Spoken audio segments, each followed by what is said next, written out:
Assalamualaikum warahmatullahi wabarakatuh. Selamat pagi, salam sehat untuk orang tua muda Indonesia yang saya cintai. Salam sehat, salam bahagia untuk Anda semua.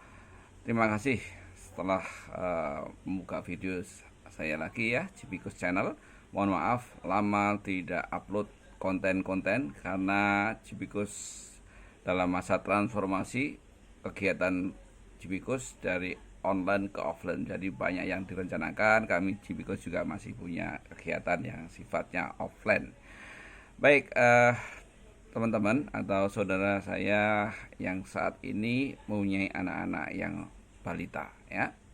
Saya ingin mengingatkan saudara semua bahwa akhir-akhir ini atau paling tidak ada sebuah kejadian yang saya perlu informasikan ke Anda semua, yaitu adanya anak usia 17 dan 18 tahun tega-teganya menculik anak usia 11 tahun. Nah, apa sih kok sampai tega-teganya melakukan penculikan? Latar belakangnya apa? Nah, kalau dalam berita itu saya baca ya, ceritanya anak itu, yang dua anak itu tergiur sebuah iming-iming, sebuah situs yang menawarkan untuk membeli organ ya. Organ itu bisa mata, bisa hati, bisa ginjal dan segalanya. Oleh situs itu ditawarkan untuk jutaan dolar, luar biasa ya. Ternyata situs itu datanya dari luar negeri. Nah, anak ini karena tergiur dengan iming-iming biaya tadi, sehingga dia rela melakukan perencanaan penculikan. Nah, yang diculik anak usia 11 tahun. Masya Allah. Ya, ini teman-teman. Jadi usia 11 tahun dia rencanakan, akhirnya dia mencoba cari tempat-tempat. Dah disuruh ketemunya di tempat apa namanya, semacam minimarket lah ya, minimarket. Kemudian di situ merancang bagaimana anak itu ditawarin dulu caranya, bukan langsung disikap atau diambil, itu enggak, ditawarkan. Mau nggak kamu kerja membersihkan rumah dengan biaya 50.000, bantuan lah, bantuin saya gitu kira-kira ya.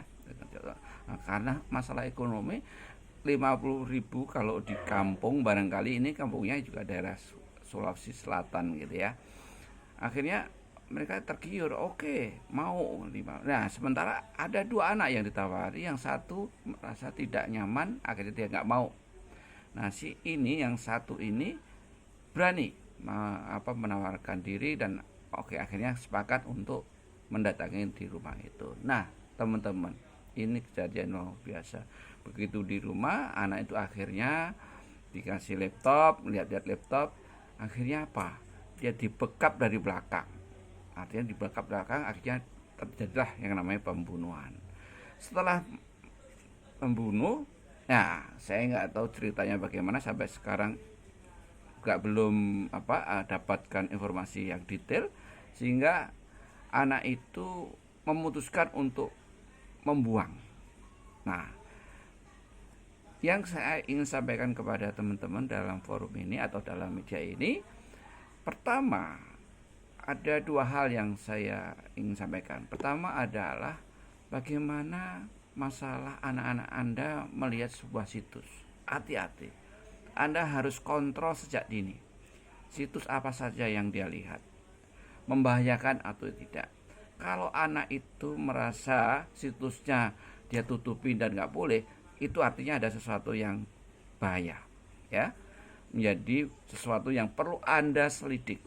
Bahkan konfrontasi pun akan terjadi, nggak apa-apa, demi keselamatan anak Anda. Jadi yang pertama yang ingin sampaikan bahwa tolong, kalau anak Anda melihat sebuah situs dan ketika Anda melihat tidak boleh, itu ada persoalan ya. Itu mungkin usia-usia yang rawan, usia 10 sampai 15 tahun ya, ini teman-teman. Yang kedua adalah masalah ekonomi yang meliputi atau yang dirasakan oleh tetangga, anak-anak tetangga kita. Karena faktornya ini faktor ekonomi. Pasti anak ini kenapa mau, karena faktor ekonomi. Anak itu mau membunuh karena ekonomi. Nah, faktor ekonomi itu, bagaimana kita sebagai generasi muda yang akan menjadi pemimpin di Indonesia ini, tentunya kalian harus menyisakan waktu sosial Anda untuk melihat persoalan ekonomi di sekitar Anda. Itu luar biasa. Karena begini menurut saya teman-teman, memang ini persoalan yang sangat mendasar ya, artinya bagi pemerintahan atau bagi sebuah negara. Kenapa sampai ada rakyatnya menjadi seperti itu? Jangan dilihat itu sebagai sebuah kejahatan, tapi adalah proses. Ini adalah masalah ekonomi dan masalah pendidikan anak. Tadi ada dua hal. Kenapa anak sampai menjalankan itu? Karena pendidikan yang diterimanya menjadi seperti itu. Mungkin juga prasarannya tidak ada. Ini kesalahan siapa?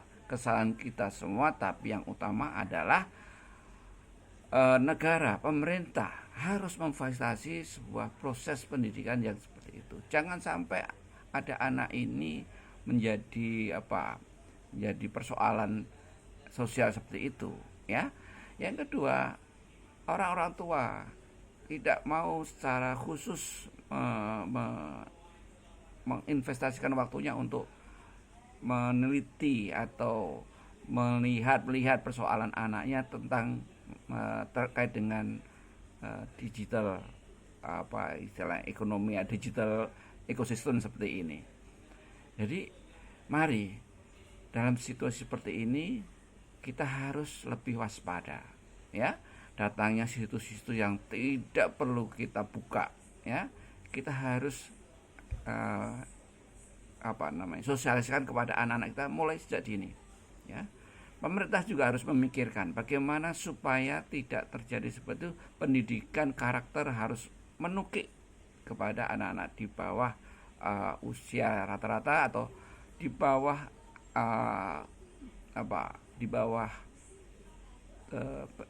atau anak-anak yang orang tuanya memiliki ekonomi di bawah rata-rata. Ini harus kita pikirkan. Nah, pendek kata teman-teman, bahwa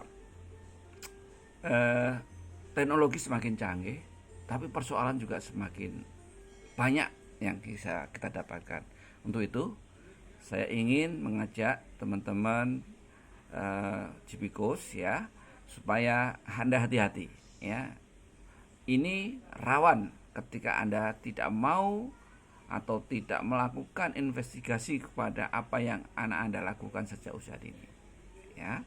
Dan untuk menjadi masif persoalan ini, Anda harus berani mengikut sertakan bahwa Anda adalah bagian manusia yang ingin membaikkan di lingkungan Anda. Saya kira itu dari saya. Selamat melakukan pendidikan anak Anda, dan saya berharap ke depan kita mendapatkan pendidikan yang lebih baik dari yang saat ini. Demikian, terima kasih. Assalamualaikum warahmatullahi wabarakatuh.